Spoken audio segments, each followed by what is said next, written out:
What's going on, YouTube world and YouTube tribe?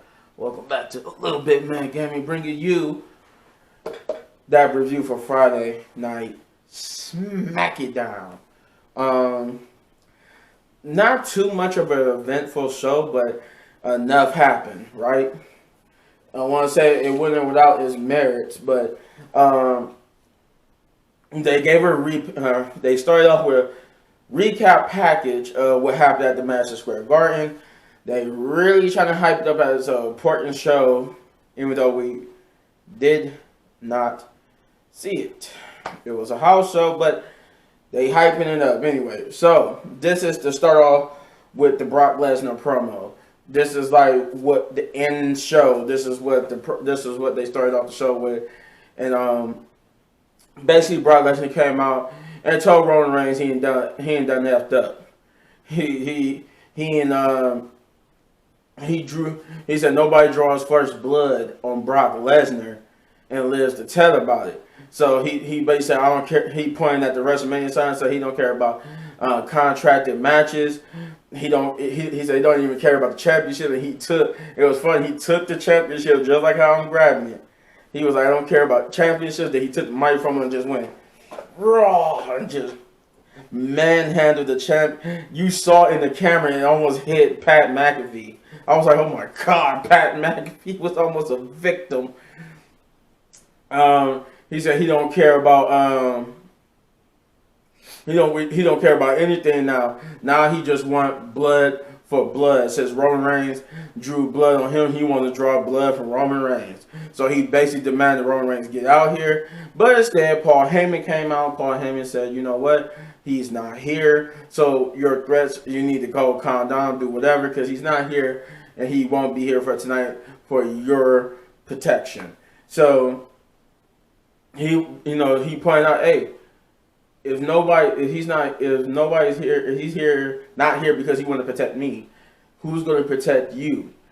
And Paul Heyman realized he done effed up, and Brock Lesnar basically took off after Paul. Paul basically since he had a head start, he already got to the back because he was at the top of the ramp, and he was able to get to the it was some security guards. He told them to get Brock Lesnar. So he ran past him. Brock Lesnar finally got back there. They tried to attack him. They held him off just enough for Paul Heyman to get in his conveniently parked SUV and drove off. And you would think that this would be some consequence if the Usos is on the show too. You would think there would be some consequences, but I'll get into that later. First match of the night is Big E and Kofi Kingston versus Ridge Holland and Sheamus. But the caveat is they wasn't alone. They brought debuting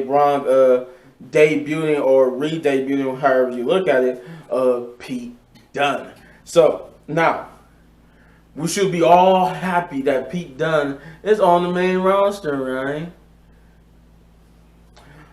If only his name was still Pete Dunne. No, his name is not Pete Dunne. His name is Butch. And Sheamus, and the way how they explain this is, he said you guys may know him by a different name, but he has many names, and the name I know him by is a nickname, and his nickname is Butch. Butch. Yeah. So the match is good in itself. It wasn't a bad match up until I could still see it in my brain. Big E did suffer a real life injury in this match. When Ridge Holland went to do a belly to belly German suplex on him, and when Ridge Holland dropped him, he instead of dropping him like on his back, I don't know who messed up. I don't know if it was Ridge or Big E, but Big E instead of landing on his back, he landed on his neck. They had to attend to him, and he had to be basically put on a stretcher out, and later on it would be determined that he did indeed suffer a broken neck. But Big E gave an update saying that he could move all his extremities and stuff, but that would be the case that he suffered a broken neck. So best wishes from your YouTube tribal chief to Big E for speedy and safe and well recovery. But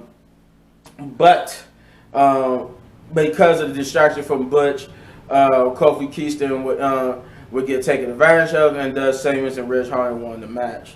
There was supposed to be the next match was going to be like a 6-man tag, which was supposed to be Drew McIntyre and the Viking Raiders versus Jinder Mahal and I think it was Riddick. It was Baron and Riddick. I don't like to call them Happy or anything like that, but yeah, Baron Corbin and Moss.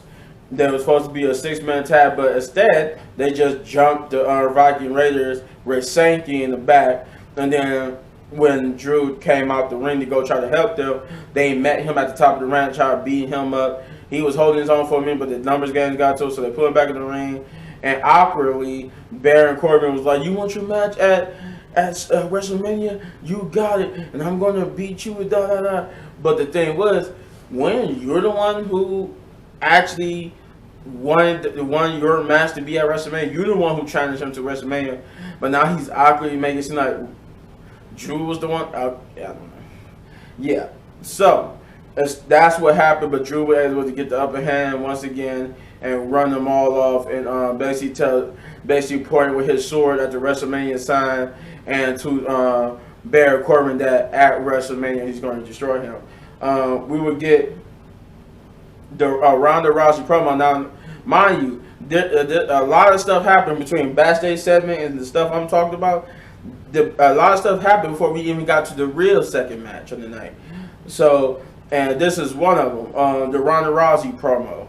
So Ronda Rousey basically came out to talk about how she was basically like kind of offended that Charlotte Flair called her a one-trick pony, and by that she meant that she was only thing she has is the armbar, and she basically was claiming on how she showed Charlotte that she got more tricks up her sleeve than just the armbar, and it takes a lot to set up the armbar, and that. Now she's on her spare time. She hasn't just been like raising her daughter and raising cows. She's also been perfecting the ankle lock.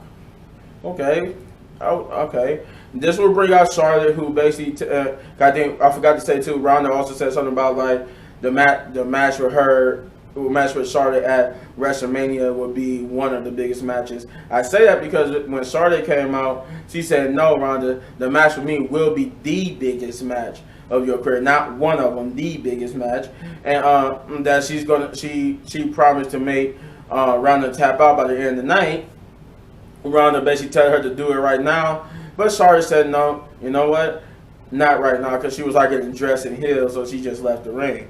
The second match of the night was Sasha Banks and Naomi versus Shayna Baszler and Natalya with the I was going to say Smackdown with the women's tag team champions of Carmella and Queen Zelina at ringside. Didn't really care about this match at all. I mean, I'm not. I just can't even say anything. I'm not interested at all. But Sasha and Naomi will get the win here, and it's looking more and more likely because of the lackluster booking for this the women's tag team champions of Carmella and Queen Zelina. They're going to be losing their titles at WrestleMania. The Usos will come out and cut a promo that it was labeled they was open in the penitentiary, but nothing was really open. Like it made it seem like they was going to issue an open challenge to anybody to face them at WrestleMania, but instead they just berated the backstage officials and the Smackdown division of the tag team division, and basically said that the reason why there's nobody for them to face because they the number 2s and we the ones, and then Shinsuke Nakamura and Rick Boogs would come out to challenge them at WrestleMania for the SmackDown Tag Team titles, which they said, okay, if Rick Boogs, who is walking with a limp because of the last week attack and he got his leg wrapped, if Rick Boogs could beat the right-hand man, Jey Uso, then they would get their match at WrestleMania. So basically they had a match in the middle. That would be the third match of the night, which is Jey Uso versus Rick Boogs. And during the middle of their match, Rick Boogs would reveal to Jay that, hey, you know what, I kind of put a fast on you. My leg ain't hurt. It's right as rain. So they continued to fight. It was a little bit of distraction, dissension from the outside, and Rick Boogs was able to get the victory. This was a very long match. This was like a 3, maybe 4 minute match. Rick Boogs would get the victory over Jay, earning them a tag team championship match at WrestleMania. Though Rick Boogs would get smashed over the back with his guitar, which kind of looked like a prop guitar. You could tell it wasn't a real guitar. It just looked didn't look good. So then we would get the main, which was the main event match of the night, which was Ricochet versus Sami Zayn for the Intercontinental Championship. Sami Zayn's title match rematch, and the match was I guess it was going to be good, but then it like kind of got pushed over for the fact that Austin Theory, for I don't know why, came out and just sat next to Pat McAfee and just he just like he just looked at mean at him. It was just like, what? Okay, and then the match didn't even start, and then Sami Zayn and them just looked at Austin Theory and them, because Austin Theory decided to do it between a cut between something else and they went back to the live feed. Now Austin Theory is standing up jaw jacket with Pat McAfee, and Pat McAfee basically apologizing to Michael Cole, saying I tried to keep it professional, try to call the match out of respect for the Intercontinental Champion Ricochet and Sami Zayn, but he had to ask why he was out here. He said, "You want to know why I'm out here?" Blah blah blah, and he smacks Pat McAfee, which causes a brawl. Then they both would get escorted to the back, and Michael Cole did some weird type of promotion thing where this could be repercussions for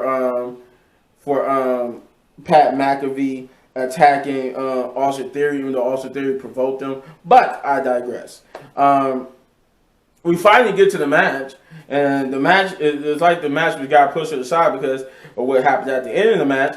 The match was good for the most part. They went a semi decent amount of time, but Ricochet was able to retain and remain your Intercontinental Champion. And during the middle of his celebration, it just cuts to the back, and Ronda Rousey and Charlotte Flair are fighting with Charlotte Flair looking like blonde Michael Myers. For some reason, he was dressed like Michael Myers, and she's basically back there beating the hell out of Ronda beating the hell out of her, and she basically got the better of Ronda, putting her in submission holds, but Ronda would not tap, and then she just basically was they finally got some separation, and then it ends with Ronda looking scarily at Charlotte Flair. If I had to give this episode of Smackdown anything, I'd give it a 6 out of 10 big up, just because nothing really eventful happened, besides the scary incident with Big E, the debut of Pete Dunne or Butch. Brock Lesnar promo was kind of okay. Ronda Rousey promo was kind of okay. Didn't really care about Sasha Banks, and the Usos promo seemed out of place. Wasn't a lot of matches. It was just a lot of things bad with some mediocre to okay things, and but yeah, that's my opinion. But let me know in the comments down below what you thought of Friday Night Smackdown. If you enjoyed this review, then hit that button right there, the upper right corner, for all of my WWE reviews. And if you enjoyed this review so much you want to support the channel, all you gotta do is hit that like, subscribe, share, and hit that notification button. Do all those great things because it lets me know you want more videos like this. And yeah, hit any one of these videos for more amazing content. New subscribers, love you, appreciate you. Yeah, I'm about to do. I'm gonna come right back at you with my first impressions of WWE 2K22 and some reactions. So yeah, stay tuned. Peace.